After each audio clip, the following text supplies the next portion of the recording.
Olá a todos, sejam muito bem-vindos a mais uma tertúlia holística. Desta vez tenho comigo um grande amigo meu, que é o Alberto Faria, que é da cidade de Aveiro, a bonita cidade de Aveiro, tarólogo, astrólogo, coacher, constelador e quirólogo. E para além de tudo isto, o que é que ainda há mais?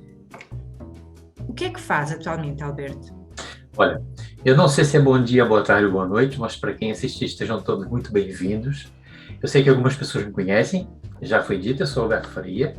Eu estou a repetir meu nome porque às vezes tem pessoas que dizem assim, você esqueceu de dizer o seu nome no início, então E para também me ficar, acontece, tanta vez.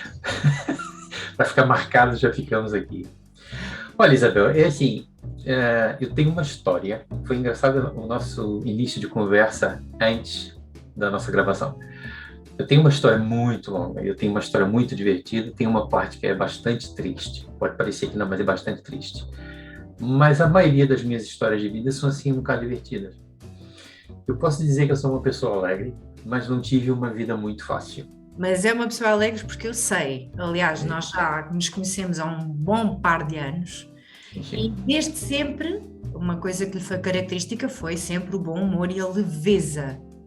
Por muito que às vezes o seu ar possa estar carregado, mas a enfim, leveza você tenta sempre dar. Isso é uma é realidade. verdade. Sabe que eu sou brasileiro, eu moro cá, se não me engano, acho que fiz esse ano em março, 27 anos, quer dizer, já é muito tempo. Já estou naturalizado, já tenho todo aquele processo feito, Já é já tenho, português. já tenho filhos criados, já sou português. E assim, eu ando num limbo. Eu gosto de dizer Isso é que eu ia perguntar. é, É exatamente isso, fala a isso. história do limbo. É o limbo, exatamente, porque eu tive uma amiga minha que teve muitos anos em Portugal e ela Uhum. dizia isso, que quando ia ao Brasil, que ela já não era brasileira nem era vista como brasileira, mas em Portugal também não era portuguesa e que às vezes ela tinha aquela sensação da pátria, que já não sabia muito bem onde é que se encaixava. É verdade. Há essa diferença. Assim, voltando só um bocadinho atrás, eu durante muitos anos, eu saí muito cedo de casa, e durante muitos anos estive na Marinha, eu fui militar, durante 5 anos militar da Marinha. Eu segui carreira para chegar a um determinado... E eu desisti um bocado dessa ideia, porque apesar de gostar da doutrina, apesar de gostar de estar no meio, porque eu sou uma pessoa que, se eu recebo uma ordem, eu cumpro. Ponto. A ponto de, se eu for teimoso, eu cumpro aquela ordem mesmo que ela esteja errada. Sério. Assim, depois eu comecei a perceber na minha vida que isto não é bem assim. Então, eu notei, com o passar do tempo, que militarismo não era muito a minha onda. Ponto. Eu estava seguindo um pouco a onda do meu pai. Meu pai queria que eu fosse militar. Aliás, no Brasil, funcionário público é a melhor coisa que há. Então, ou entra para uma escola, ou entra para qualquer coisa a nível público, e os homens, a maioria, são militares. Eu não fui para servir, eu fui para seguir carreira, eu fui para a escola da Marinha. Portanto, desisti, saí. Eu já tinha formação, tinha uma vida assim bastante agitada. E já nessa época, com 19 anos na época, eu já tinha o tarô como uma ferramenta de brincadeira. Mas na brincadeira já fazia muita coisa. Com 22 anos, mais ou menos, foi quando eu conheci uma pessoa, a Isabel, também chama-se Isabel. Era Isabel qualquer coisa, eu não me lembro o que Boa era pessoa, qualquer só pode coisa. ser boa pessoa. Isabel tem que ser Excelente boa pessoa. pessoa. Eu fui assistir uma palestra sobre quirologia. Só para teres uma ideia, como é que a vida deu uma volta. Eu sou analista de sistemas, trabalho como designer, sem ser designer, porque eu digo que eu sou um criativo. Eu digo isso. Muita gente diz, criativo não é profissão. Para mim é. Eu sou criativo, não sou designer. Mas pronto, entra no esquema. Então, eu sou analista de sistemas. Durante muito tempo trabalhei com tarô, trabalhei com artes divinatórias. Durante muito tempo, não, ainda trabalho no tarô. Pera lá, vou explicar uma parte a parte. E depois, quando eu tinha mais ou menos, se não me engano, acho que era 22, eu penso que era 22, conheci a Isabel, que era uma senhora de 60 e quase 9 anos, 68 anos. Eu fui assistir uma palestra sobre quirologia. Não era quiromancia, era quirologia. Eu fiquei tão fascinado com aquilo, eu olhei para aquilo e disse assim, caramba, isto é uma coisa tão fantástica, então hoje em dia a gente aqui em Portugal diz brutal, né?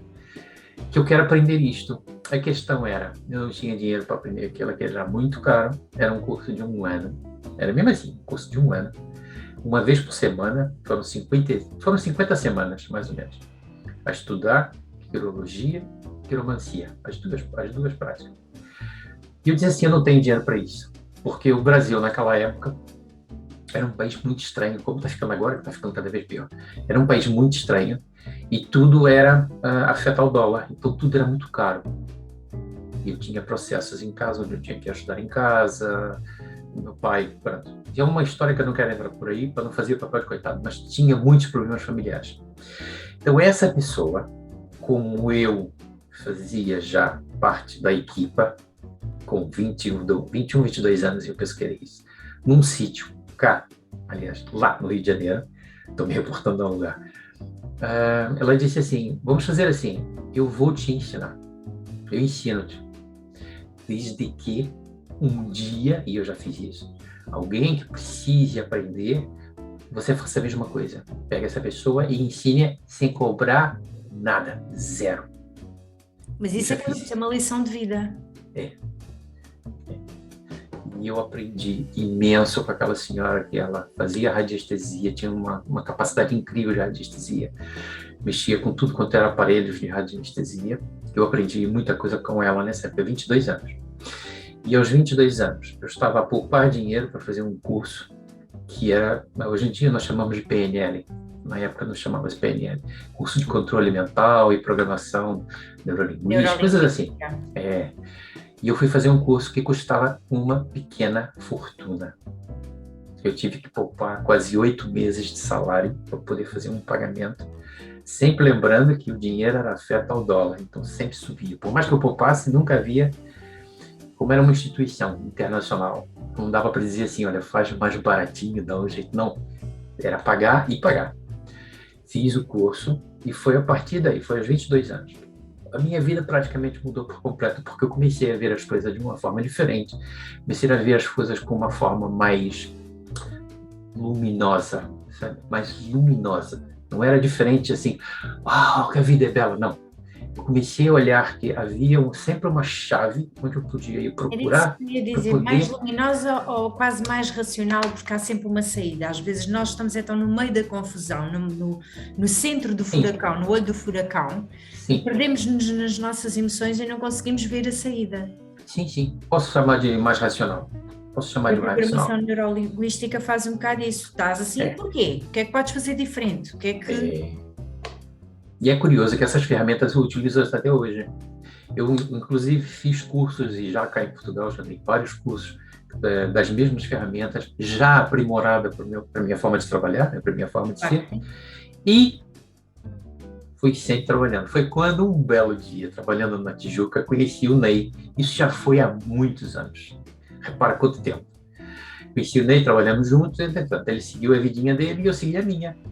Casei, vim para Portugal, larguei tudo, perdi tudo, digamos assim, porque quando tu deixas uma coisa, é tudo uma questão de escolhas, né?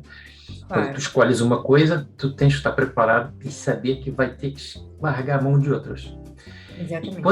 E quando está disponível a isso, tu tens que estar completamente aberto a tudo aquilo que vai. Então, eu larguei tudo, deixei tudo, cheguei cá com muito pouco, porque o dinheiro lá não valia nada, e comecei tudo outra vez.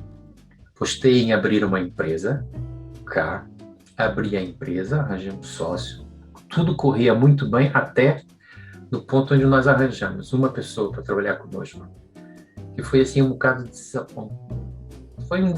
Eu senti-me muito, como é que eu vou dizer isso? Ainda custa hoje em dia até falar, decepcionado, sabe? Apesar de saber que ajudamos, mas na minha parte ajudei o processo dessa pessoa, fiquei um bocado decepcionado com a relação que nós tivemos com ela.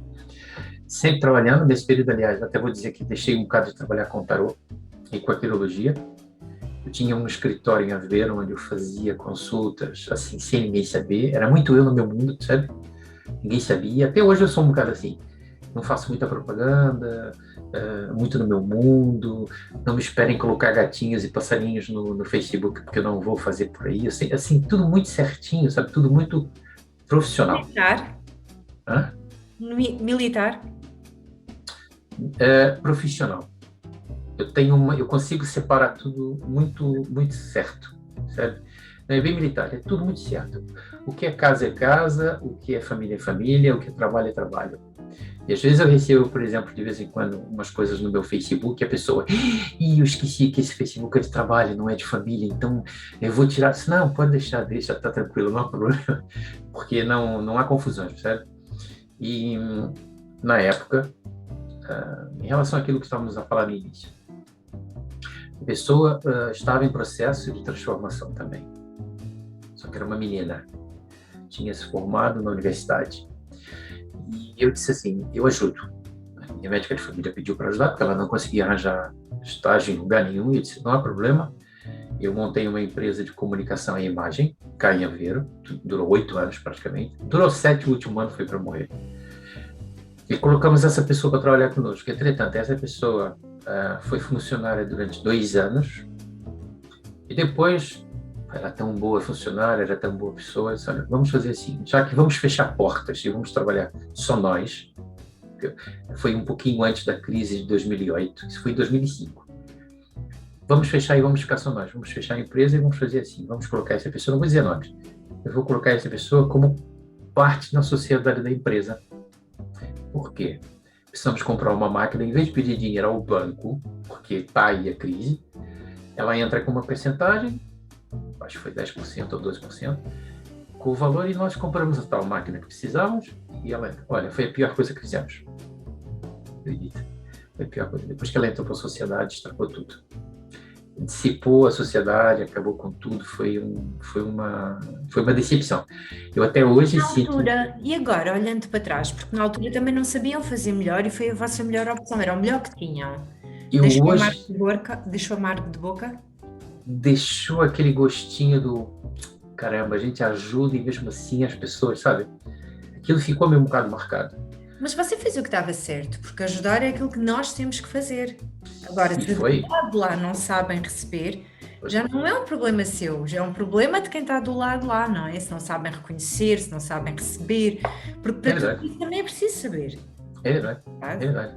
Mas admito, para não dizer assim, eu sou um ser iluminado, perdoo tudo. Não, admito que fiquei ressentido e ainda guardo essa mosquinha atrás da orelha, mas já passou. E a parte do ressentimento, eu nem sei se levo para ressentimento, porque daquilo que eu conheço não encaro como sendo um ressentimento, mas talvez uma mágoa das coisas não terem dado certo ou não terem corrido bem, ou de pronto. Sim. Mas analisando agora, olhando para trás, se calhar até era por aí mesmo o caminho, era o que tinha que acontecer. Terá sido aquele mal que vem por bem? Talvez não. Por isso é que eu fiquei com a pulguinha atrás na orelha, sabe? Porque eu, inclusive, quis continuar com o projeto, custe o que custasse. Por um lado, foi a melhor coisa ter acabado. Mas eu sempre fiquei com aquela de, eu devia ter tentado um bocadinho mais, eu devia ter insistido um bocadinho mais. Ia ser um pouco estranho hoje em dia, porque de fato as coisas não iam para o melhor, sabe? Não iam para o melhor. Então foi o melhor, mas eu fiquei com aquele gostinho na... Entretanto, muitas coisas boas aconteceram a partir daí. Então eu acho que foi uma coisa que veio para melhor. Foi para melhor. Eu sempre tive muito trabalho, As minhas ferramentas eu utilizo-as até hoje. Agora, na parte mais... Eu continuo a trabalhar profissionalmente, né? Óbvio, por enquanto, ainda continuo. Quando eu olho para o passado, eu digo assim, todas as experiências que eu tive, desde a época de que eu me lembro, praticamente a partir dos 17, 18 anos, até hoje, foram todas muito bem administradas, foram todas muito bem aprendidas, porque eu aprendi muita coisa. Eu encontrei o meu último companheiro de trabalho numa empresa grande, eu trabalhei antes de vir para cá, para Portugal. Ele era filho de portugueses e veio cá de férias e eu o encontrei, Alexandre. Eu sei, tenho certeza que ele não está a me ver, tenho certeza absoluta, porque esse mundo, ele ia para a Inglaterra, esse mundo é muito grande. Mas devo muito ao Alexandre Upton, no caso, porque ele disse assim, Já reparaste que tu tens uma vida muito rica? Ele disse isso para mim. Tu tens uma vida muito rica. Porque nós estávamos a conversar como estamos a conversar aqui agora. E disse assim, tu tens uma vida muito rica. A quantidade de coisas que tu já viveste, a quantidade de coisas que já fizeste, tu tens uma vida muito rica. Aproveita isso. E acredita que eu acho que ele tem razão. Eu Porque também mesmo acho. até hoje, eu acredito que eu tive uma vida bastante rica, a Eu nível de também acho. experiências. Seja de que forma for, porque às vezes há vidas que são ricas mais pelo sofrimento ou por. É, Pronto. Mas isso, bem usado, pode ser fantástico para a pessoa se tornar, se calhar, uma pessoa mais humana, mais sim, sim. compreensiva, com uma outra empatia, conseguir reconhecer no outro, conseguir se levantar e levantar ao outro. Portanto, eu acho que esse- a riqueza da vida torna-nos melhores, seja lá de que maneira for.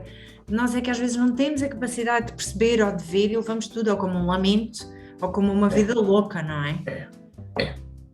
Foi curioso que, por exemplo, quando eu voltei a trabalhar, eu passei um tempo parado. Quando eu voltei a trabalhar com essa parte mais de autoconhecimento, na época eu deixei o pequeno escritório que eu tinha, eu fechei porque a Vera é uma cidade assim, também, de vez em quando é uma cidade costumo dizer que ela é muito estranha, mas o estranho ela é uma cidade de altos e de repente vai baixo. Ela tem assim uns ciclos muito estranhos, que às vezes não dá para a gente perceber. Temos que aprender a fluir nessa onda. Há lugares que são mais fáceis, né? Mas a Aveiro parece que tem assim uma espécie de não sei, é estranho. E comecei a trabalhar fora, comecei a trabalhar nas casas. Então fui para Coimbra, fui para Portimão, ajudei a um monte de lugares e Portimão foi uma delas, porque a rapariga... Eu lembro-me, eu já a conhecia nessa fase quando ia a Portimão. Já. Nós tivemos todo um processo, foi bastante curioso, porque eu não Vou a vir conhecia. a Setúbal. Foi Setúbal 2 vezes, tem um bom curso aí, que fez agora 7 anos, porque o Facebook fez questão de me lembrar. Portanto, eu tive assim bastante... Eu de fato tive muita experiência, a verdade é essa, tive bastante experiência. Uma coisa é certa, eu conheci pessoas fantásticas, mas há uma particularidade comigo, que eu não sei de onde é que isso vem, não sei mesmo. Eu posso dizer assim, alguém lá em cima deve gostar de mim. Sempre que aparece alguém com uma vibração um bocado mais estranha, ou uma forma de ser um bocado mais estranha, afasta-me, sabe? É como se de repente aquele caminho ali não é bom, aquilo vai me afastando. Eu fico assim, caramba, como é que as coisas são, né? A sincronicidade das coisas são fantásticas. E eu aprendi a observar esses movimentos e a deixar fluir. Porque antigamente eu não deixava isso acontecer. Eu gostava de insistir. Eu era meio teimoso. Disse, mas não pode ser. Eu tenho que fazer qualquer coisa. E aquilo cada vez afastava mais. Mas não pode ser, mas tem que ser. Passados uns anos, comecei a olhar para mim e disse assim, por que tu não deixas as coisas acontecerem como elas de fato devem, não é tem, devem acontecer? Porque tu tens que aprender alguma coisa ali. E comecei a separar, a distanciar, percebe? Quando nós nos colocamos receptivos, eu digo isso a todos os meus alunos, porque quando eu ensino, eu aprendo mais do que ensino. Quando nós nos tornamos mais receptivos, tudo à nossa volta coopera para facilitar as coisas, percebe? Para facilitar. E depois que eu fiz a minha formação de coaching e até da sistêmica, eu notei que isto é Mas isso, a formação ponto assente. Sim, se a formação do coaching e da sistémica, ainda no outro dia estávamos a falar, tem aí uma pós-graduação no coaching, não é? Tem, o curso praticamente foi de pós-graduação. Sim, Não foi claro, não é um curso qualquer, não é? Não é um curso qualquer, não. A minha esposa ainda estava dizendo, como é que tu conseguiste fazer aquilo? Isso é um saco, isso é chato. Porque ela está tirando mestrado, tem que fazer um monte de relatórios. Eu disse assim, eu não tirei mestrado, mas tive que fazer um monte de relatórios, tive que fazer um monte de sessões, e transcrever sessões, e mandar análise, mandar tudo. É muito difícil. Mas filo com muito gosto. E foi curioso que eu fiz e repeti.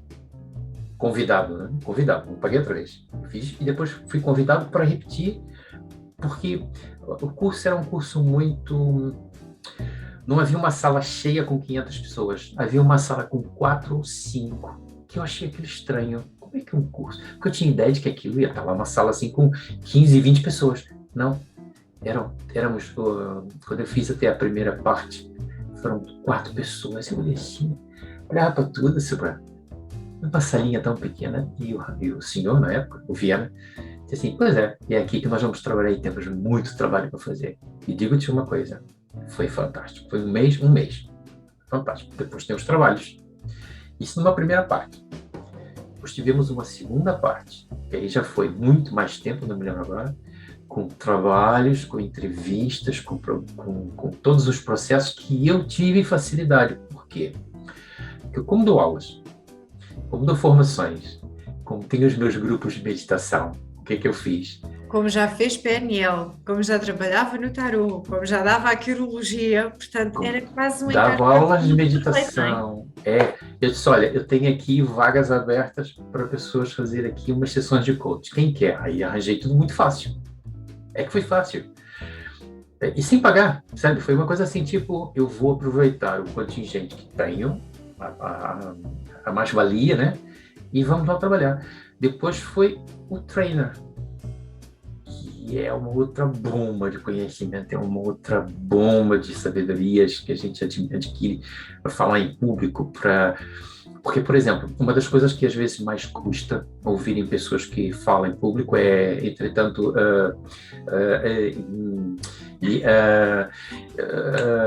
ou então aquela coisa do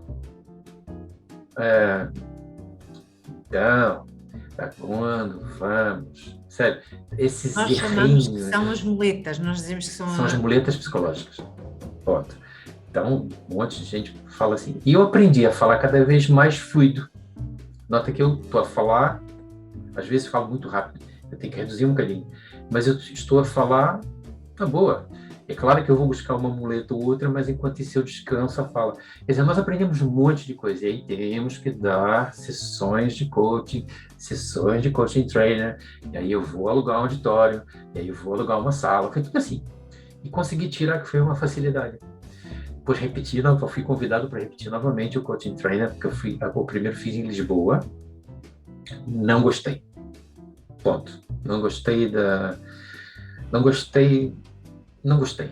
Vou dizer só isso para não arranjar problema. Não gostei. Sim, também é normal, ou é real, ou é possível, ou é normal nós não gostarmos, porque nós não temos que gostar de todas as formações, porque nem todas se encaixam, nem todas nos dizem alguma coisa, nem todos os formadores encaixam connosco, ou é aquele formador que explica da maneira com que... Portanto, há uma cheia de conjugações, lá está, nem sempre o melhor médico é o melhor médico. Portanto, não, há umas quantas conjugações de fatores que são necessários acontecer para que a formação seja boa e seja agradável para quem está do lado de lá. E a formação foi sempre com as mesmas pessoas. Eu não gostei foi do grupo. Foi uma coisa assim muito pele, sabe? Uma coisa muito pele. Não gostei do grupo. E foi uma coisa assim muito estranha. Foi como eu disse, eu deixei fluir. Quando teve cá no Porto, eu disse assim, eu vou fazer novamente porque eu tenho, um ano depois, quer dizer, o curso durou quase 4 anos. Um ano depois, eu fui fazer outra vez. Perguntei se pode vir como convidado. Fui como convidado, tirei o curso novamente, quer dizer, fiz 2 vezes o curso. Ou seja, 2 vezes técnicas, 2 vezes trabalho. Eu acredito que quando nós estamos disponíveis para aprender, quando nós estamos abertos para o autoconhecimento real, não é vaidade consumista. Autoconhecimento real, porque eu conheço pessoas que tiram curso atrás de curso, atrás de curso, atrás de curso, e não utilizam, não crescem, que é o mais importante para mim, e não sabem como desenvolver o trabalho. Aqui não é o caso. Se nós aproveitássemos todas as oportunidades para estudar e aprender e deixar as pequenas vaidades egóicas de lado, observando-a, nós aprenderíamos imensas coisas em pouquíssimo tempo. Sabe que às vezes, por exemplo, nessa conversa ou em outras conversas, nós conseguimos apanhar muita coisa. Essas tertúlias ensinam imenso para quem está aberto para se auto-observar e para aprender. Passou. Tirei a formação, depois fui fazer a prova internacional. Foi assim uma coisa que eu ia para lá tremendo, disse, caramba, como é que eu vou fazer uma prova, Não, é que só fazer de pensarmos apresentação. prova internacional, uma pessoa fica logo, oh, e o que é que vai sair dali? Vai ser tudo difícil, aquilo tem que ser difícil, é internacional, não é? Olha, nós estamos no caminho, a coisa rolou, funcionou, saiu muito bem. Só que o nosso diploma, digamos assim, saiu 6 meses depois. Quer dizer, as coisas foram andando com muito tempo. Eu digo que eu tirei a formação praticamente quase que em 4 anos, sabe? Porque era muito relatório, era muita coisa. Ou seja, não é um coach de fim de semana. E vou dizer uma coisa muito particular que muitas pessoas não entendem. Foi muito caro mesmo. Foi muito caro mesmo. Algumas pessoas não entendem porque, por exemplo, numa consulta, numa sessão, pede-se dinheiro, cobra-se, tem-se um valor. E eu não estou a disputar, nunca disputo preço. Preço é completamente diferente de valor. E eu tenho noção do valor do meu trabalho. Sério? Eu tenho noção do valor do meu trabalho. É claro que, como eu aprendi com a Isabel, se alguém precisar, e sempre fiz isso, se alguém precisar, eu estou sempre disponível. Mas desde que ela perceba que não é um preço, é um valor, ela está recebendo um valor. Junto com esse tempo, eu estava fazendo 2 cursos online, tu vês, de constelação, consciência sistêmica. 2 cursos. Depois fiz um terceiro Nós também curso não de nos análise de ficamos a caráter. dar bem, nós não nos ficamos a dar bem à toa, não é? Nós acabamos por ter aqui muita coisa em comum nesse aspecto. Nós gostamos de saber, nós gostamos de aprender pronto, é exatamente isso. Chegamos a estar a fazer 2 ou 3 formações ao mesmo tempo, Mesmo porque tempo. uma encaixa com a outra. Sim, sim. Então, por que não? E buscar mais conhecimento e deixar que tudo flua. Depois disso tudo, eu ainda resolvi fazer o curso presencial. Aí eu disse assim, pô, então online é uma coisa, né? Agora eu quero fazer o curso presencial, porque agora eu quero fazer as sessões, quero aprender como é que se faz ao vivo, ali em loco. Fui procurar uma pessoa e procurei aqui pertinho mesmo em Aveiro, nem foi para longe. Eu podia ir fazer em Coimbra, não, eu vou fazer em Aveiro. Eu conheci uma pessoa fantástica, um grupo fantástico. Só que veio a Covid. Com a Covid, o que aconteceu? Passou Metade online. passou online. E eu disse assim, não é isso que eu quero presencial, eu quero ver as pessoas nos olhos, porque isso é importante, né? Olhar as pessoas nos olhos, sentir a respiração, tocar, ver. Eu não sou muito sinestésico, eu sou muito visual, mas eu gosto de tocar, gosto de ver, gosto de ouvir, gosto de cheirar. Fazia-me falta, percebe? Mas a Covid teve sua coisa boa nesse sentido. Então, fiz o curso, acabou, passei, tirei meu diploma, e depois eu virei e disse assim, não estou satisfeito, vou fazer outra vez. Presencial. Tirei de novo presencial, aí dessa vez foi totalmente presencial, totalmente. E agora, convidaram-me para fazer uma mentoria, quer dizer, vai ser mais um ano. Eu estou sempre a estudar. E sabe o que eu acho curioso nessa minha aventura, digamos assim, vou dizer aventura, é que eu gosto de fazer o melhor, gosto de ter o melhor e gosto de entregar o melhor.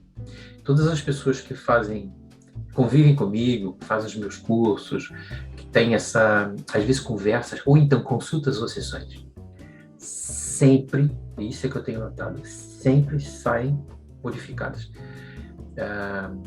Eu posso dizer assim de uma forma muito, vou falar aqui agora, mas de uma forma muito simples. Eu conheci 3 pessoas, não foi agora, já com um tempo, com anos, que já estiveram quase à beira de suicídios. Situações muito complicadas, emocionalmente, muito complicadas. mentalmente, é muito complicado. Muito complicadas. E eu não sou psicólogo, psiquiatra, psicoterapeuta, principalmente nessa área para tratar de pessoas que têm esse tipo de problema, porque eu sei hoje em dia, eu também intero-me um bocado sobre neurociência. Gosto de ler, gosto de estudar e gosto de saber. Eu não sou neurocientista, mas eu sei que o cérebro de uma pessoa que sofre de depressão é completamente diferente do cérebro de uma pessoa normal. Diz-se normal, né? O cérebro não funciona da mesma forma, as ligações não são iguais, há sinapses que não estão bem... Não acontecem que acontecem outras de maneira diferente. E uma pessoa dizer assim, você está deprimida? Dá uma corrida, sorri, não é a mesma coisa. Isso é até uma maldade com uma pessoa que sofre de depressão dizer uma coisa dessa. Agora imagina quem entra num estado depressivo, onde chega a querer suicídio. Às vezes as pessoas estão a chamar mais atenção do que vão se suicidar. Isso é correto. Mas já consegui ajudar, percebe? Eu sei dessas pessoas hoje em Já dia. fazer a chamada de atenção, a dizer que se vai suicidar, já é um sinal de alerta de que qualquer coisa está errada. Sempre. Sempre. Atenção que há as pessoas que gostam de chamar atenção só por chamar atenção. Sim. Elas não vão fazer nada e nem têm coragem para isso. Sim. Elas estão só a se fazerem de vítimas e a chamar atenção. E a gente nota. Sim, claro. Porque eu vou dizer uma coisa que também pouca gente sabe. Eu estive num grupo fechado, que eu saí desse grupo, porque ele estava a me fazer mal no final, durante 18 anos. Num grupo fechado de conhecimento hermético. Eu não vou dizer o nome, porque esse grupo, para mim, já não diz nada. Mas, onde nós estudávamos psicologia do autoconhecimento, hermetismo, era quase que uma espécie de uma, sei lá, daquelas escolas antigas de conhecimento, sabe? E ninguém sabe disso. Era mesmo muito hermético. Portanto, eu tenho, assim, uma bagagem de conhecimento, de matéria. Eu não sou a pessoa mais conhecedora do mundo, tento ser o mais humilde possível, mas tenho uma bagagem de conhecimento que eu sei quando a pessoa está a falar, e ela está a falar de coração. Eu sei quando a pessoa está a falar e está a falar de mente. Eu sei quando a pessoa está a falar e está a falar à toa. Sabe? A gente começa a perceber por quê. Nós somos todos iguais. Então, se eu tenho aquilo dentro, se eu observo, eu tenho dentro. Se eu tenho dentro, eu sei o que é. O mundo de hoje está tão cheio de ruído. O mundo de hoje tem tanto ruído que as pessoas não param para se ouvir. Aliás, eu acho que... Vamos ver pelo crescimento. Quando as crianças são pequeninas, o que é que nós começamos a ensinar assim que eles começam a andar? Vamos contar os degraus. Olha a florzinha, olha o cãozinho, olha o passarinho, olha a janela, olha a flor, olha as cores. Consoante vão crescendo, têm que começar a despachar-se rápido, a comer rápido, têm que ir para a escola e têm que apanhar o autocarro. E acabam a escola nesta correria para começarem na correria do trabalho. E é assim que nós levamos a vida. Primeiro somos ensinados a observar, depois passamos aqui um intervalo de tempo grande, muito grande, em que não observamos nada e passamos a vida a correr. E quando chegamos ao fim, somos novamente obrigados a parar, na velhice, a andar mais devagar. E voltar a observar. Portanto, se calhar este intervalo de tempo devia ser aqui um bocadinho mais doseado, não é? Devíamos olhar assim um bocadinho mais à volta, porque isso leva-nos, na maioria das vezes, a nem olhar para quem está à nossa frente, para quem está ao nosso lado, porque é muito corrido. E depois dizemos assim, o tempo passou a correr. A maioria das pessoas estão identificadas consigo próprias e nem veem o tempo. A maioria das vezes é isso que acontece. Sabe? Eu consigo me dar o privilégio de sentar, por exemplo, num restaurante, quando eu estou sozinho. Sentar num restaurante e olhar em volta, o telemóvel está aqui, telemóvel pousado, e olhar para a volta e tá quase todo mundo ou jogando, ou respondendo coisas, ou fazendo coisas, ou interligado. E eu fico olhando, tô tomando meu café, ou tô comendo uma sandes, ou tô fazendo qualquer coisa, e olho para quase todo mundo. Isso para mim é um ruído, isso é ruído. E nesse ruído, foi uma coisa muito interessante que eu aprendi com o coaching, que é a presença absoluta. Presença absoluta. E eu, para estar em presença absoluta, eu não posso estar identificado com nada, eu tenho que estar em presença absoluta. Eu tenho que olhar para Isabel, perceber que a Isabel é co-criadora da sua própria realidade. Então, digamos assim, que estamos numa sessão. E se ela é co-criadora da sua própria realidade, eu não posso dizer para Isabel o que ela tem que fazer. Eu tenho que ouvi-la e fazer as perguntas corretas, adequadas, daquilo que a Isabel me entrega. Porque se a Isabel está falando de amendoim, eu nunca posso falar de batata. E o que acontece é justamente isso. A maioria das pessoas, no ramo, por exemplo, no esoterismo, você deve isso, você deve aquilo, você tem que... Ninguém tem nada, ninguém deve nada. E depois acabam por soar como uma imposição. Se é uma imposição, se não faz parte da minha realidade, se eu não me identifico, então vou fazer porquê? Imagina que a pessoa, de repente, quer fazer aquilo. Então, qual é a melhor ferramenta? O que tu precisas para poder adquirir a melhor ferramenta? ou olhar para aquilo de uma forma em que tu faças aquilo que tu queres. O que é que tu precisas? Às vezes a pessoa nem sabe. E sabe o que eu acho curioso? É que eu peguei uma espécie de um modus operandi, que é assim, eu estou numa sessão, eu estou numa conversa e eu digo assim para a pessoa, eu vou usar o teu nome, que é mais fácil. Quem é Isabel? Ah, Isabel é uma pessoa alegre, uma pessoa não sei o quê, eu estou observando a pessoa fala. É isso, é aquilo, eu acho assim. Ok, o que mais? Ah, eu gosto de não sei o quê, papapá, e também choro, e também... O que mais? Tá, depois de um determinado tempo, quando ela deu uma opção de adjetivos, subjetivos, substantivos, uma lista enorme de coisas que não tem nada a ver com aquilo. Quem é Isabel? Sabe, dá aquele...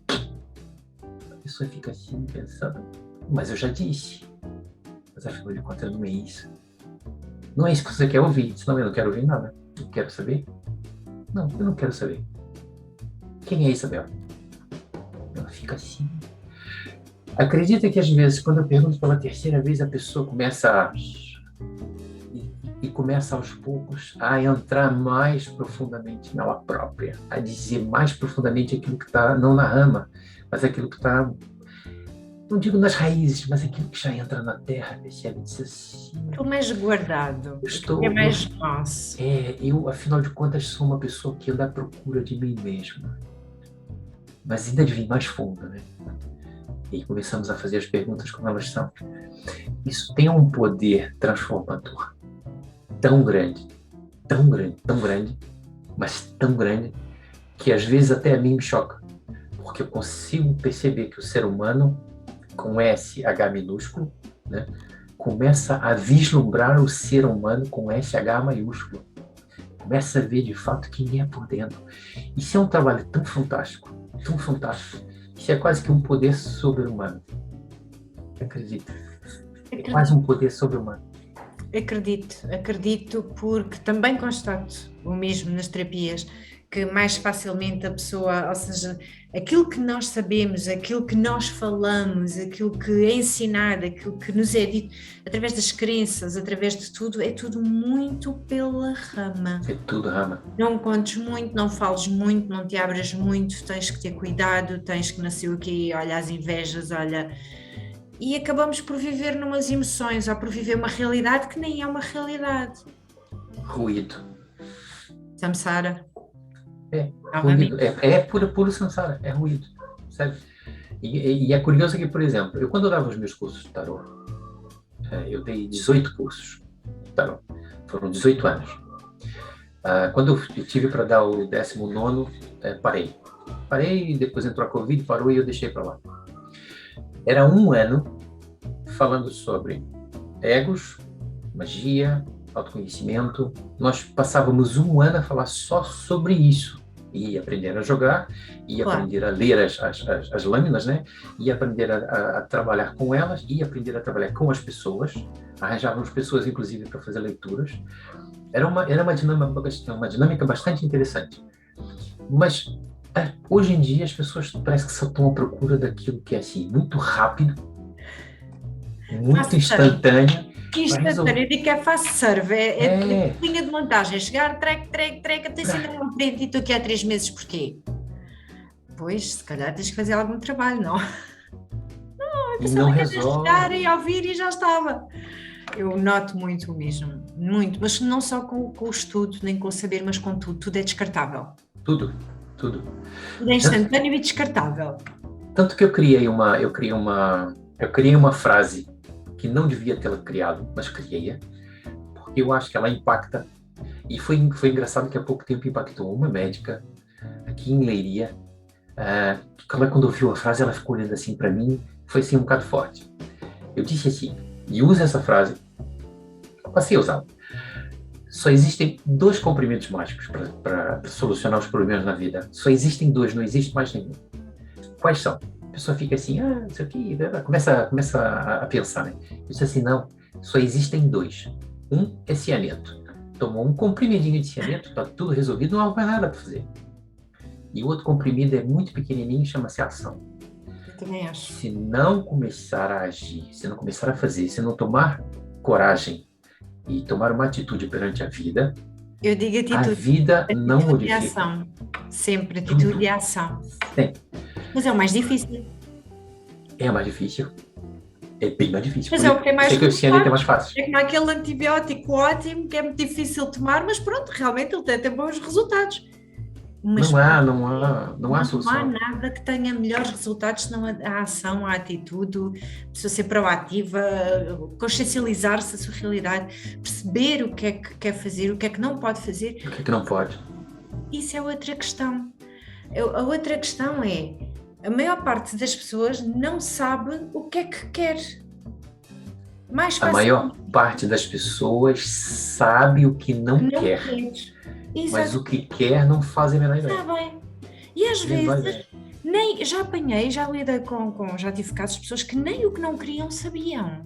É, O que ainda acontece me muito. deixa mais. Mas isso está acontecendo mais. Isso está acontecendo mais ultimamente, por causa do ruído, tá? O ruído. Isso está acontecendo cada vez mais. Está aparecendo muito mais casos assim ultimamente. As pessoas não sabem nem o que é. Estão a se deixar, Dar. assim, levar, percebe? Faz-me lembrar aqueles vídeos que nós vemos do picar o ponto, que é a imagem toda preta e depois a pessoa branca, ou a imagem toda branca e a pessoa preta que chega lá e pica o ponto todos os dias das filas enormes. Eu acho que cada vez a nossa sociedade, a nossa realidade está mais parecida. Claro que também vai havendo cada vez mais pessoas que perceberem o que é que querem fazer, o que é que têm que mudar, como é que podem mudar, mas o grande problema continua a estar aí, no ser tudo tão instantâneo, tudo tão rápido e haver às vezes até aquelas promessas milagrosas de ai, coisa, e acontece, não precisas de fazer nada, e esquecem-se que é preciso. Eu sou responsável pela minha vida, eu sou a co-criadora da minha vida. E se eu não for a co-criadora, se eu não for a responsável, se eu não estiver aqui agora, se eu não aceitar os pés no chão, e se eu não perceber o que tenho à volta, como é que eu vou poder alterar o que quer que seja? Olha, eu vou dizer uma coisa muito engraçada. E isso é um bocado testemunhal, porque eu tenho um canal no YouTube com vídeos, com coisas. Parei agora, depois da Covid para cá, parei um bocado, porque precisava comprar um computador novo, eu já tenho um computador novo. Então fui deixando um bocado as coisas andarem, e agora vou voltar, depois das férias eu vou voltar a fazer novas gravações, novos vídeos e etc. Tinha umas várias coisas assim. E eu sempre disse aos meus alunos, meditantes, as pessoas que trabalhavam comigo nas meditações, dos grupos de meditação que tem, desde 2010 até 2019, nós vamos ter, principalmente de 6 a... falei. 2010 a 2010 a 2019, nós vamos ter, assim, uma vida, assim, um bocado tranquila. Mas principalmente de 2016 a 2019. Há de reparar que 2012 foi um ano uma azáfama para todos, né? Porque tentaram implantar na nossa cabeça que ia haver um final de mundo, óbvio, né? Estava em azáfama, ter filmes. Tu não deves te lembrar muito do que aconteceu em 2013, 2014, 2015, pois não? A vida parece que passou assim de uma forma um bocado assim, as coisas aconteceram assim muito Eu rápido. lembro-me mais porque em 2003, 2007 nasceram os meus filhos e depois em 2011 eles já entraram no colégio, Sim, mais velho. sim, Portanto, eu fui sempre mais, embora houvesse essa azáfama, houvesse tudo isso, acabei por me lembrar, ou lembro-me de mais coisas porque tinha que estar muito ali. Tinha que estar muito consciente de tudo o que estava a acontecer para... Mas repara que no mundo não aconteceu nada demais. O mundo parece que passou tudo em branco, assim, meio vazio. Concorda? Sim, concordo. 2016, tudo bem. E eu sempre avisando, 2019 vai ser eu disse isso, está gravado. 2019 vai ser o último ano tranquilo que nós vamos ter. A partir de 2019, 2020, muita coisa vai acontecer. E a partir daí, todas as pessoas que trabalham o seu mundo interno vão ter uma vida mais tranquila. Aqueles que não trabalham vão ter muito trabalho acumulado para fazer. Ou seja, a vida não vai ser fácil. Quando entrou 2020, em janeiro, eu tive um grupo que até riu da minha cara. Disse assim, tá vendo, entrou 2020, não aconteceu nada. Ainda não entrou 2020. Quando chegou 19 de março, olha como é que as coisas são, 19 de março, ou seja, quando entra um ano astrológico, pumba, a Covid. Ficamos praticamente trancafiados de 2 anos. E eu sempre dizendo, isso não vai passar cedo, nós vamos ter 6 anos Aí ia bater no ceguinho, como se costuma dizer. Ainda vem mais coisa. Bomba, aconteceu a guerra. E eu dizendo, vocês continuem, porque temos 6 anos, um período aí muito estranho na nossa atmosfera. Os astrólogos, se calhar, podem falar muito bem sobre isso, mas eu estou a intuir coisas que eu sinto. Tá acontecendo tudo. Claro. Certo? Tá acontecendo tudo. Se nessa época, e foi curioso, porque eu consegui ajudar muitas pessoas a saírem desse... Lembra nessa aula que foi dada agora, que eu falei dos espirais, falei Sim. da aula de Sansara, eu consegui fazer algumas pessoas saírem para proteger. Eu consegui fazer algumas pessoas saírem em linha reta. E tem pessoas que estão muito bem de vida hoje em dia. Atenção, eu não fiz milagres. Isso foi um trabalho pessoal, um trabalho delas, né? Elas só Consegui estiveram fazer... lá e quiseram ouvir e depois tiveram a ação, não é? Mas lá Sim, está. Isso também é outra coisa que eu já não faço. Eu vou deixando as dicas. Se percebo que a pessoa não está preparada para ouvir, se não quer ouvir, eu deixo-lhe as dicas, deixo-lhe as deixa as sementes. dicas. Sim, sim. E ela há de construir. E quando ela está preparada para falar, eu digo, pronto, então agora vamos conversar. Agora vamos falar à séria, porque eu já vinha a dizer isto, porque nem sempre estamos preparados para ouvir. Nem sempre. Sabe, eu acredito que a vida é experiencial. Eu antigamente falava muito de essência. Uma essência, uma essência. Mas sabe o que eu comecei a perceber assim? Isso é minha percepção, minha. Não digo que esteja correto ou que esteja errado. Quando nós falamos muito de essência, nós pensamos sempre que somos assim, algo especial, algo assim muito fora da caixa, e que um dia vai chegar a algum lugar. E isso leva ao engano quando muita gente diz assim, eu vou estudar a espiritualidade. A espiritualidade é uma coisa que está muito longe daqui. Na minha concepção, atenção, e eu digo isso às pessoas que andam comigo, para mim, a espiritualidade é algo que está muito longe daqui. Para eu chegar lá, eu tenho que queimar muito. Aonde? Cá. Eu tenho que aprender cá. Então, onde é que eu tenho que trabalhar? No meu mundo interno. Eu uso essa expressão imensa. Todas as vezes que eu trabalho no meu mundo interno, eu consigo, aos poucos, ver o reflexo no mundo externo. E isso é o mais importante agora. E a partir daí comecei a perceber que nós somos experienciais. Quanto mais eu me toco, quanto mais eu me sinto experiencial, vivendo experiências, o próprio cérebro trabalha com experiências empíricas. Eu tenho que ter algo palpável, eu tenho que ter algo que eu possa sentir, certo? Para que ele perceba isso como sendo uma experiência, pode chamar isso de Matrix, podem chamar do que quiserem. E a partir daí aprender com a experiência. Se depois eu vou levar isto para um outro nível, essa é outra história. E eu prefiro sempre trabalhar assim. Por quê? Porque desde a minha vida, quando garoto, quando criança, foi o que eu disse no início, eu tive uma vida que não foi muito fácil. Também não foi assim tão difícil, mas não foi fácil, sabe? É tipo o professor Marcelo. Não foi difícil? Mas não foi fácil. Eu observo tudo, eu percebo tudo, e eu trago essa experiência de lá para cá.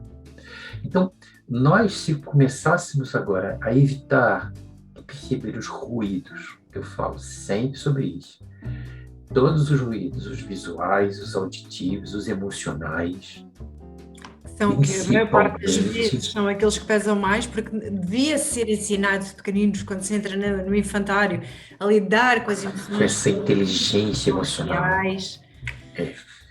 Se nós observássemos e deixássemos de ser tão reativo e passássemos a ser experienciais, observássemos, o mundo mudava imenso. E nós mudamos imenso, certo? E eu vejo em mim que eu estou aos poucos a cada vez mais a mudar imenso quando me auto-observo, quando observo, quando sinto e quando consigo transmutar essa experiência com o outro. Isso é fantástico. Porque senão o que é que acontece? E aí vem a sistêmica, eu vou estar preso naquele ciclo onde tinha um garotinho de 5 anos que sofreu, teve problemas, e que hoje em dia nós expressamos, atenção, não estou dizendo que essa criança interna não existe, ela existe, ela está lá dentro. E o que eu aprendi foi não abafá-la, né, não fechar-lhe a boca, não mitigá-la, mas sim olhar para ela e dizer assim, dá minha mão e vamos os dois. Tornar-me adulto, percebe? Eu compreendo isso tudo e compreendo tudo, e pronto, faz um bocado até parte do meu modo de estar na vida, porque, por exemplo, a nível da dor ou do sofrimento, também acabo por vivenciar assim, ou seja, a dor existe, ela é real. Sim, O sim. sofrimento é opcional. O sofrimento já sou eu que levo aquilo mais à frente, já sou eu que continuo a expurgar e que continuo naquele ciclo, continuo presa no ruído. No ciclo. Ok. Sabe qual foi o meu momento? Hum. Já há muito tempo. Eu dizer para os meus pais que eu conseguia ver umas coisas. E o meu... Isso agora sou eu. E o meu pai dizia assim, você não vê nada. Você não sabe nada, você não tem nada, você é nada. Sempre foi muito negado, sabe? E muito comparado. E depois, mais tarde, quando comecei a brincar com as cartas, foi mesmo brincar com as cartas. Eram cartas de jogar, que eu adoro jogar cartas. Se me chamar com uma suecada, Tem a ver com com uma tudo o tarot. suecada. É.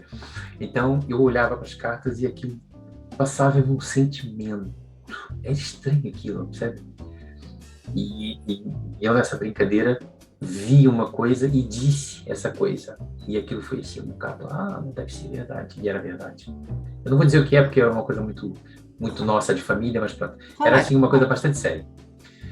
Com o passar do tempo, o medo da minha mãe era que eu desenvolvesse essas coisas e ficasse pobre. Era a expressão que dizia que a vida era miserável para pessoas que vivem destas coisas. Olha, eu estou partindo de uma coisa que muito pouca gente sabe. E o que eu fiz? Não ignorei. Eu absorvi aquela informação e fui fazendo a minha maneira, de forma que eu trabalhasse, desenvolvesse, aprendesse, estudasse, e aquilo foi passando com os anos. Eu vim para Portugal, estou cá há 27 anos. Eu sou uma criança de 55, ou seja, não sou assim tão velho, também não sou assim tão novo. Estou na idade madura, digamos assim, amadurecida. Tive uma grande conversa com a minha mãe. Passamos 3 horas a falar. Foi a única vez que eu tive uma grande conversa. E o grande medo delas era que nós, filhos, repetíssemos a vida que eles tiveram. Certo? E eu tenho uma vida normal. Eu tenho uma vida completamente natural. A família nos passa muitos medos. A família nos passa muitos tops, né? Porque elas tiveram as suas capacidades / incapacidades / experiências novamente, e que elas querem transpor para nós essas mesmas experiências. Eu, por exemplo, não faço isso com os meus filhos, nunca fiz. Eu ensino, passo e deixo que eles façam a nossa própria vida. Nunca tive, por exemplo, uma oportunidade de dizer assim, olha, se você não for dormir, vem aí o policial. Nunca fiz nada disso. Olha, vou chamar o homem de saco. Nunca fiz. A única pessoa na família que fez isso, eu reclamei e disse assim, não quero que faça isso com os meus filhos. Faça com os teus, com os meus, não. Eu fiz isso. E eu hoje em dia agradeço imenso a todas as experiências boas e más que tive com família, tive na vida, tive experiências boas, tive experiências más. Tive experiências onde eu já tive com um revólver apontado na cabeça. Tive experiência, eu não sei como é que foi a tua, mas a minha, eu tinha mesmo o risco de levar um tiro. Tive a experiência de estar com uma faca no pescoço. E, rapaz, isso é muito coincidência. Tive experiências muito estranhas, tive experiências fora de mim. Certo? Posso dizer que já tive uma experiência assim, bastante engraçada com a ayahuasca. Muito gratificante. Isso eu nunca experimentei. Até aqui é a única que eu nunca experienciei. Nunca usei drogas, não fumo. Rapaz, bebo uma cervejinha se eu puder beber, assim, uma cervejinha, tomo uma cervejinha. Mas não sou aquela pessoa de beber. Nunca fiquei bêbado, é um bom vinho. Nunca fiquei bêbado. Também não. Até sai no salto, que é para vir no salto. Nem sei o que é isso. Nunca tive nada de estranho, mas aprendi a olhar para a minha vida e a respeitar todas as decisões boas e más dos meus pais. Meu pai já é falecido. Dos meus irmãos, que eu tenho 2 irmãos. Sei que a nossa vida não foi fácil, mas acredito que o futuro é sempre promissor quando nós estamos abertos às experiências. Essa foi a experiência mais estranha que eu tive na minha vida, por incrível que pareça. receber sempre negas, né, nãos, cuidados, não faça isso, não faça aquilo, você vai ter problemas. E no fundo, eu fui entregando-me aos poucos as experiências e fui vivendo-as de uma forma muito tranquila, muito serena. A Fátima, a minha esposa, sabe, ela até sempre me acompanhou nesse sentido, ela é muito cientista, ela é mesmo cientista, ponto. Ela é cientista, ponto. Eu É a também vida, considerava. percebe? Eu também me Ah, considerava e também sempre me considerei uma pessoa de ciências.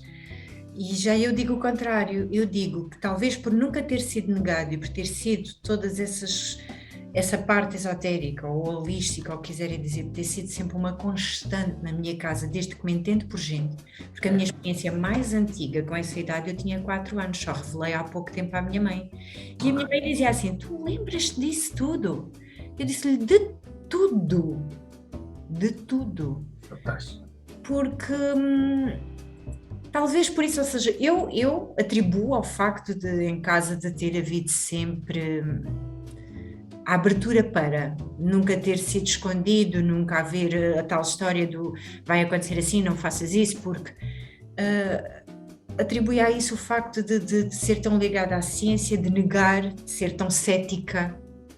Sim. E lá está, depois eu aprendi que o facto de ser tão cética fez, ou conduziu-me, ou talvez não, a vida é o que é, nem vale a pena às vezes tentar achar as Tentar explicações. jogar, sim, sim. Conduziu-me a uma situação em que eu fui obrigada a estar lá, participar, ver, quase do género de então e agora? Já acreditas? Então e agora? O que é que vais dizer? Qual é a desculpa agora? E eu acho que não tem que haver desculpa, nem culpa, nem desculpa. Eu acho que é o que é.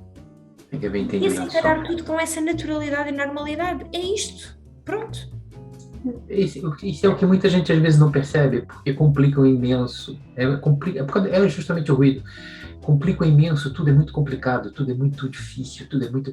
Não é nada, é simples. Entrega-se a experiência. Entrega-te a experiência e já está. Há um monte de casos assim. Tá? Eu digo, eu tenho uma vida muito rica, eu tenho uma vida muito tranquila. Olha, eu não sou rico, não tenho uma casa de 5 andares, não tenho o melhor carro do mundo. Mas tenho uma família fantástica, percebe? Tem minha família que está E a fora, maior riqueza. fantástica. Ontem, até posso revelar isso aqui agora, tive a conversar com uma pessoa que eu conheço de infância. Eu pus um anúncio no Facebook: quero levar o Retiro Despertar para o Brasil. Depois veio um anúncio, uma pergunta, né? E essa pessoa que está na minha lista, que era namorada de um amigo meu, respondeu: olha, eu trabalho numa prefeitura assim, eu acho que consigo ajudar nesse sentido. Olha, eu estive vendo ontem fotografias do lugar. Mas estou falando de um lugar que tem assim, cachoeira, riachos. Tem tanta coisa linda em Minas Gerais, nem é no Rio de Janeiro, em Minas Gerais. Eu disse assim: por que é que eu não vou facilitar um retiro lá? Ou vários. Não, eu vou fazer de tudo para facilitar lá. Nem que eu tenha que ir 1 ou 2 vezes por ano, eu não quero saber. Eu vou lá. Então, consegue colocar 20, 30 pessoas? Sim, conseguimos colocar 20, 30 pessoas numa fazenda, que ela chama-se fazenda, né? Não é sítio. Numa fazenda com cavalos, com riacho, com tudo. Maravilhoso.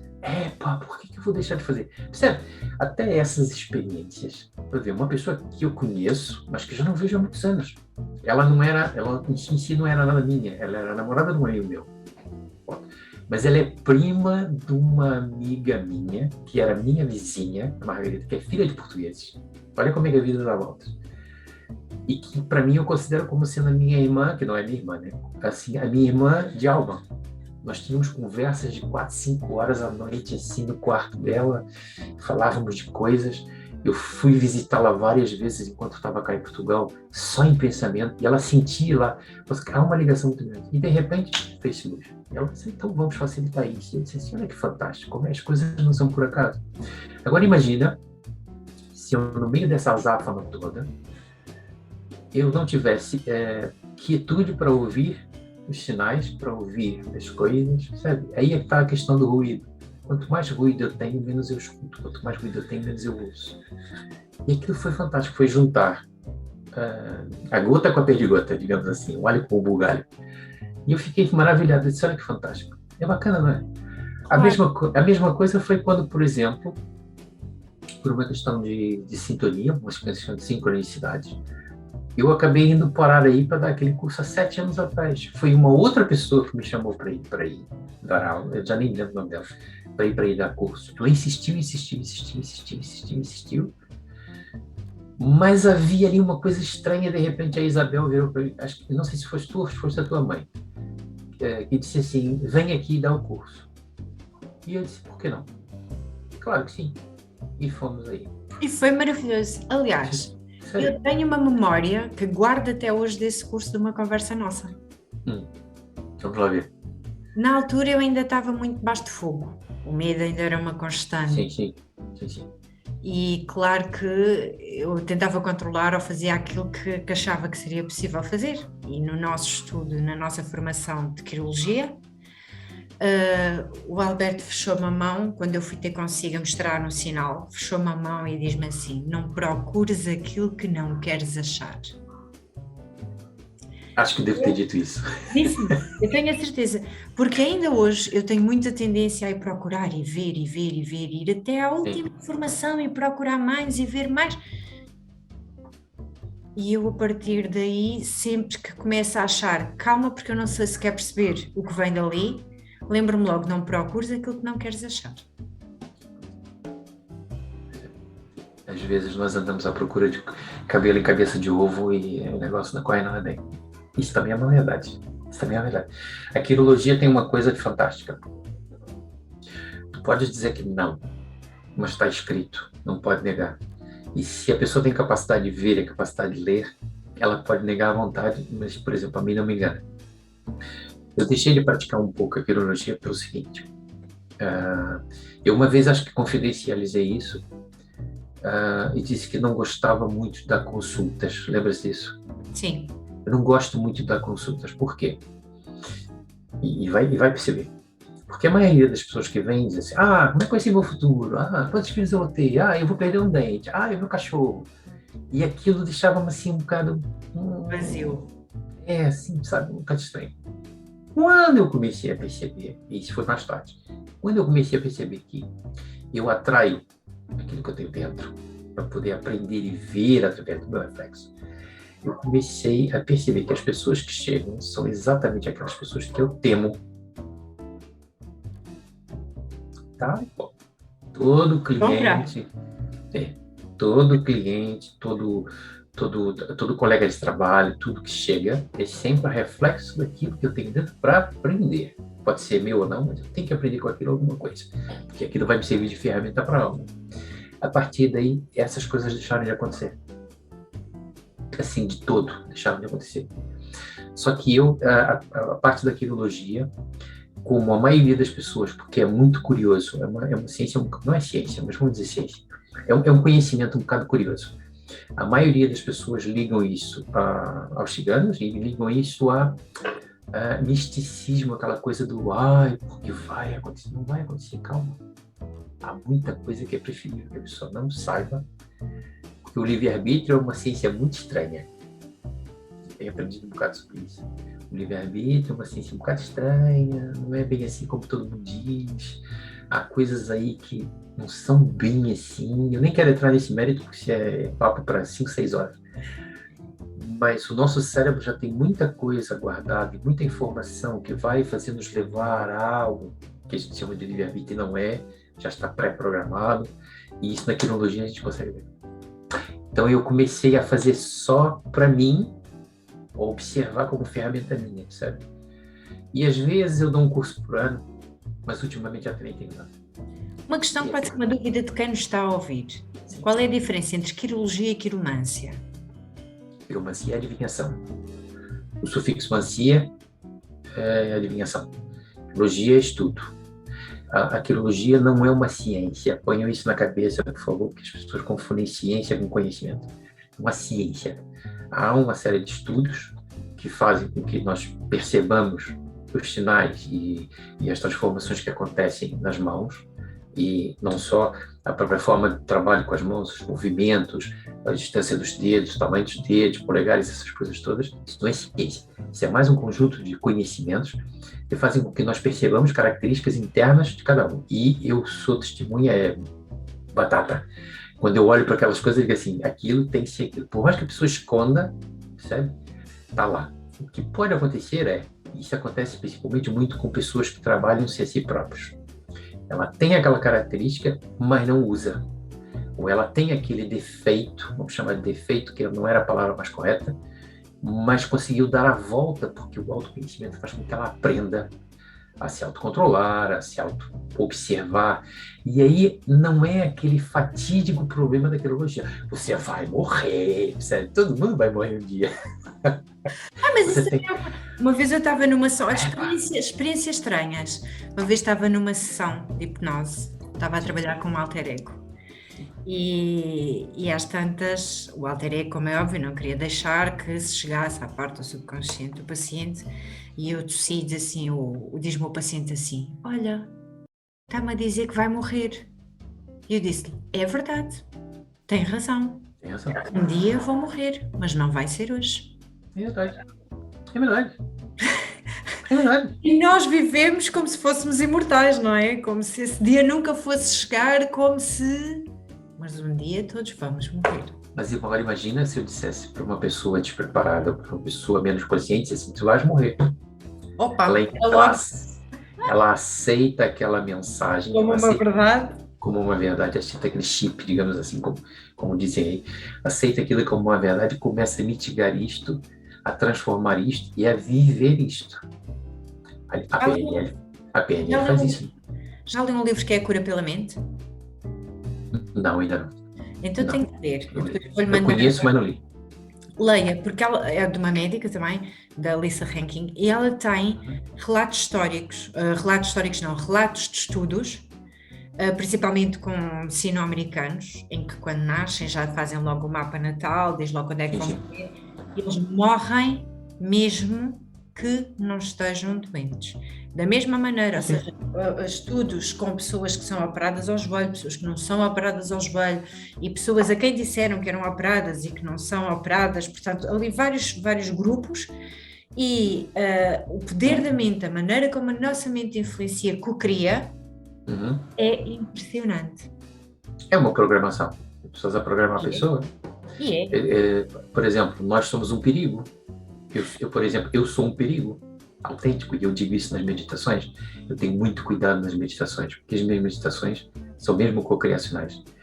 Então, quando eu estou a fazer meditação com as pessoas, eu não digo assim, não pense nisso, não faça isso, não aceite isso. Não é o contrário, eu tenho que dizer exatamente aquilo que tem que ser feito para um progresso, não para um degresso. Não sei se eu nas aulas costumo dar este exemplo, que é, se eu disser, não pensem num elefante cor-de-rosa, as pessoas pensam. Não há como não pensar. Automaticamente vem-nos logo à mente um elefante cor-de-rosa. O cérebro trabalha por imagens. Exatamente. Se eu estiver a dizer não faças, é até ao ditado, o dizer que não, há um ditado assim qualquer, com o não, que os miúdos vão logo e fazem. Quer dizer, há assim um ditado qualquer. Fruto proibido é o fruto apetecido. Assim é que é. É o ditado que tem a ver com o não. Sempre que nós dizemos que não, sempre que se diz que não pode, como não? O nosso pré-frontal é terrível para isso. O nosso pré-frontal, quando a gente diz não, a primeira coisa que ele faz é não, por quê? Ele questiona logo. Depois, isso levado, por exemplo, às nossas amígdalas, que querem observar os nossos medos, os nossos traumas, as nossas fobias. Quando eu digo não, eu vejo tanta coisa absurda, às vezes, quando falam de meditações, consultas, pessoas que estão a pré-programar as pessoas. Por isso que eu digo, nós somos um perigo quando temos conhecimento sério, temos conhecimento e estamos a lidar com pessoas, porque nós estamos a lidar com almas, nós estamos a lidar com vidas, e nós podemos interferir no livre-arbítrio delas. Por isso é que eu comecei a dar um bocadinho de freio na quirologia, porque a quirologia, por mais que a pessoa dissesse assim, não tenho, e eu estou vendo aqui, e disse, o que eu vou fazer agora? Está ali, não posso dizer que não. Então eu começo a dar muita volta, começo a fazer muita história, E eu disse isso, olha, sinceramente, eu vou começar a parar um bocadinho com isso. Eu vou usar isso como uma ferramenta para mim, ensino esporadicamente, mesmo esporadicamente, mas não vou mais trabalhar com isso. Porque também tem um outro problema muito sério com a quirologia. É que em qualquer lugar, a pessoa sabe assim, é quirólogo, lê minha mão. Tal e qual. Eu Verdade, é uma realidade. estou numa formação de inteligência emocional. Isso aconteceu de verdade. Eu estou numa formação de inteligência emocional, em Coimbra, com o Paulo Moreira, uma pessoa que é fantástica, adoro o Paulo, é um amigão. Não nos falamos muito ultimamente, mas eu adoro o Paulo. E estávamos a tirar um curso de, acho que 2 ou 3 fins de semana, uma coisa assim, com várias técnicas, várias coisas. Já foi há algum tempo, há uns 6 anos, por aí. E ao meu lado estava sentada uma psicóloga recém-formada, questionando tudo. Tudo ela questionava. Questionava inclusive o próprio Paulo, como é que ele sabia daquelas coisas de inteligência emocional, qual era a formação dele. Assim, ela está ali mais preocupada com aquilo que não deve estar preocupada do que em aprender. Ponto. Aí eu não digo quem eu sou, eu vou fazer um curso. Ninguém sabe quem eu sou. Ninguém, eu não sou aquela pessoa que diz assim, eu sou frontal, eu sou assim. Não, ninguém sabe o que eu faço. Eu entro na sala, entro muito, sai calado. Participo, mas não digo quem eu sou. Só que aí começa aquelas coisas, né? Tem sempre alguém que te conhece. E eu estava começando na época a fazer vídeos. Isso foi há 5 ou 6 anos. Estava fazendo os vídeos do YouTube. E de repente uma das pessoas me disse assim, você é o Alberto Faria? E eu disse, poxa, é o que está escrito naquela minha tarjetinha, né? Sim, eu sou o Alberto Faria. Mas você é quirólogo, não sei o quê. Pronto, foi dizer a palavra. Pronto. A menina do lado, você é quirólogo? Vem aqui o meu futuro. Aí começou, eu estava a ter cátedras, que aquilo eram cátedras, né, do Paulo, e ela estava o tempo inteiro me mostrando a mão, e eu disse assim, eu estou aqui tendo aulas. Sério, eu estou aqui tendo aulas. Depois nós conversamos sobre isso. Ela, mas diz aqui só uma coisa. Presta atenção na aula. Mas diz aqui, gosta que eu diga assim, foda-se, deixa eu ver a aula, tá? Só faltou dizer isso. Eu ia ser mal educado. Depois, na hora dos comes e bebes, mas você é o Alberto, deve ser o quirólogo, então, olha, o que tem aqui na minha mão? Dá para beber um não pira. Descansado. Respira e não pira. E eu vou te dizer uma coisa, foi um custo, porque na época, quando se colocava no Google, uma das primeiras imagens, uma das primeiras coisas que aparecia era sempre a minha careta. Sempre. Quirologia, quiromancia, aparecia a minha cara. E eu, durante muitos anos, andei a cortar para ver se pelo menos desaparecia, porque apesar de tudo eu tenho um lado profissional onde as pessoas não gostam nada disso. Até tem asco, e eu tenho problemas com isso, a nível pessoal, profissional. E há uma coisa muito mais curiosa, que eu acabei de me esquecer de o que eu ia dizer. Espera aí. Eu fui chamado para dar uma entrevista com o Gosha. Eu fui à TVI. Parabéns! Sabe? Eu fui à TVI. Piorou a situação. Exatamente. E nesse dia não estava o Gosha, só estava a Cristina. Não estava o Gosha, só estava a Cristina. Eu até gostava de conhecê-lo, mas não conheci só a Cristina. E eu fui praticamente dar uma pequena aula, quer dizer, aquilo estava na TVI, em horário nobre, eram 11h30 da manhã, mais ou menos. Eu fui ter uma aula e aproveitei que estava em Coimbra, em Lisboa, fiquei em Lisboa, peguei um táxi me levou de estudos para lá, depois um carro, quer que ele leve a casa? Eu disse, não, basta me deixar na estação, eu vou para casa, eu vou para ver, eu não preciso de táxi, eles me traziam em casa. Eu disse, não, deixa-me lá e depois vem embora. Eu fui fazer um curso, na época de PNL, uma espécie de um aprofundar, né? Uma formação de PNL, dali eu fui para os estúdios, depois voltei para casa. Pois é, a minha careta ainda estava mais presente na internet, numa época a internet não era assim como é hoje, né? Então eu fiz de tudo aos poucos para acabar com isso, sabe? E hoje em dia já não aparece. Então por isso é que eu devagarinho fui cortando a quirologia da publicação, do show-off. Eu uso para mim, ok, já não me apresento mais assim. Eu prefiro me apresentar como Alberto Faria, desenvolvimento mais humano. O que tu fazes? Eu trabalho com desenvolvimento mais humano. Uma boa E, abordagem. e ficou, está Uma boa ficando. abordagem. Sabe? Porque independente da ferramenta que eu utilize, ou do momento que esteja a trabalhar, eu consigo fazer com que as pessoas, aos poucos, entrem no seu próprio sistema interno e compreendam-se. Sabe? Essa é a minha facilidade, eu tenho uma facilidade muito grande com isso. E assim, para terminar a nossa tertúlia, que conselho, porque se o conselho fosse bom, pagava-se, não é? Que é o que se costuma dizer, mas que mensagem é que daria, uma vez que trabalha tanto nessa parte do co-criacional, Co-criacional. que mensagem é que deixaria a quem nos está a ouvir e pode precisar de uma mensagem? Eu vou usar essa palavra que tu utilizaste agora, porque muito pouca gente entende o que isso é. Co-criacional. As pessoas acham que cocriação é falar e as coisas vão acontecer. Ligam um bocadinho aquela história fugi minha palavra, do segredo. Ligam um bocadinho aquela coisa do segredo, né? Eu acredito que eu posso voar, eu acredito que eu posso voar, eu acredito que eu posso voar. Então acredita mesmo com toda a força do teu mundo. Pula de um prédio de 10 andares e acredita mesmo que voa. E vai ver que não é só acreditar. Cocriacional não é crença, cocriacional não é acreditar, cocriacional não é ter uma fé cega. Cocriacional é simplesmente prestar atenção, repara bem, prestar atenção nisto que nós temos aqui. Esse chakra, essa potência que nós temos, está ligado ao verbo criador. Isso agora vai ser uma aula, um conselho vai ser uma aula. Está ligado ao verbo criador.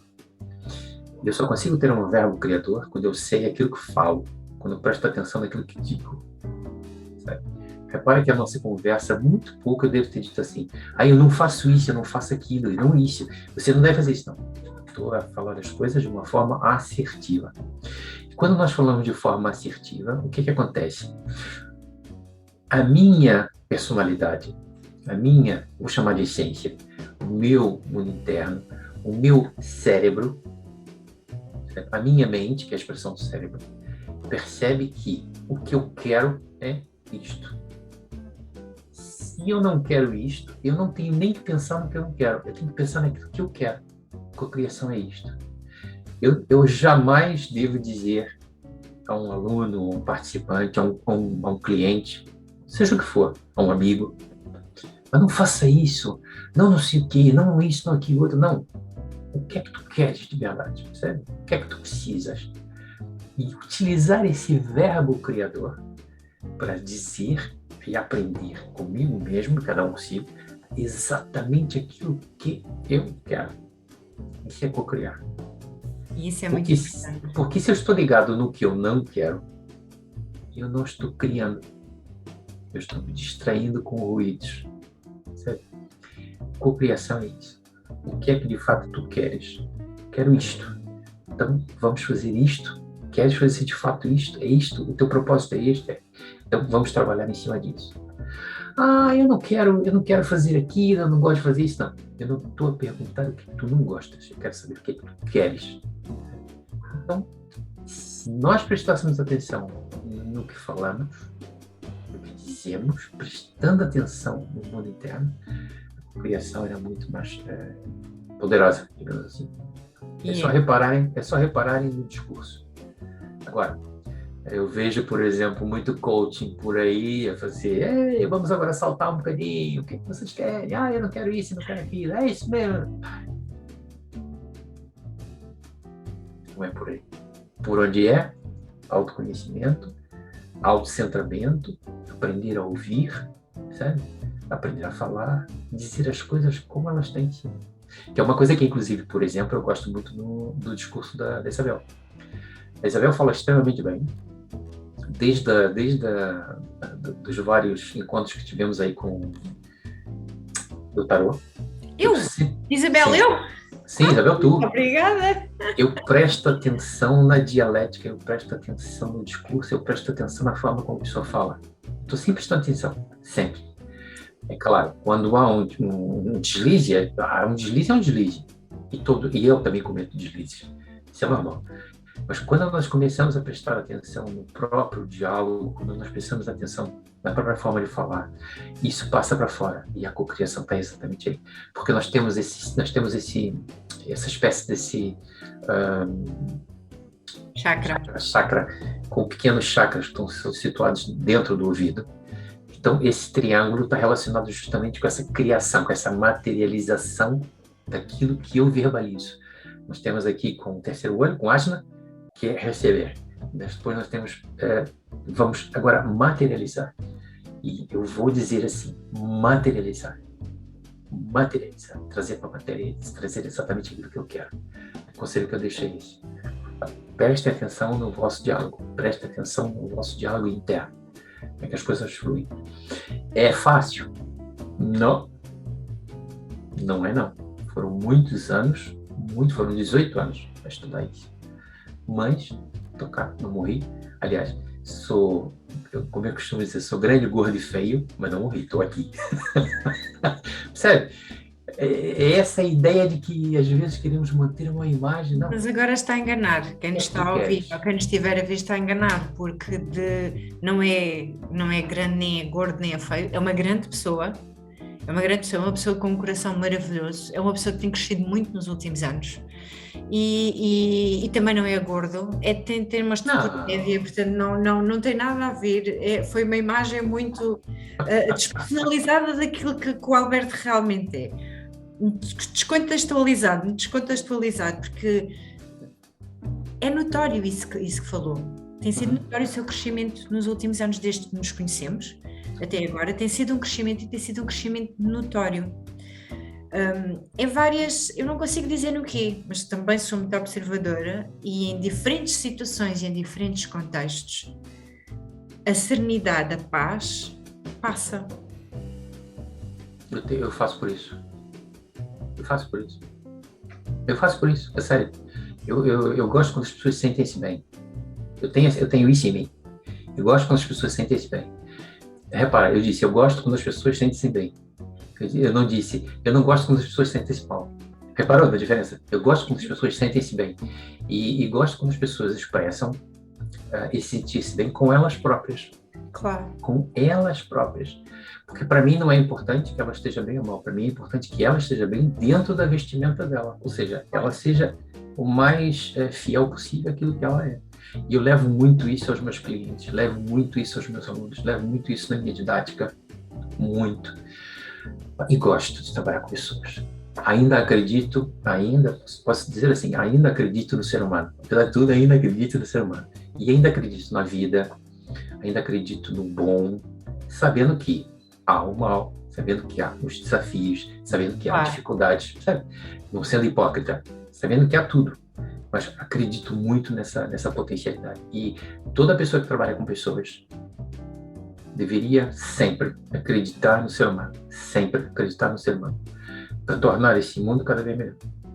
Eu costumo dizer que nós terapeutas temos que olhar para a pessoa que temos à nossa frente e ver logo lá a etiqueta a dizer handle with care.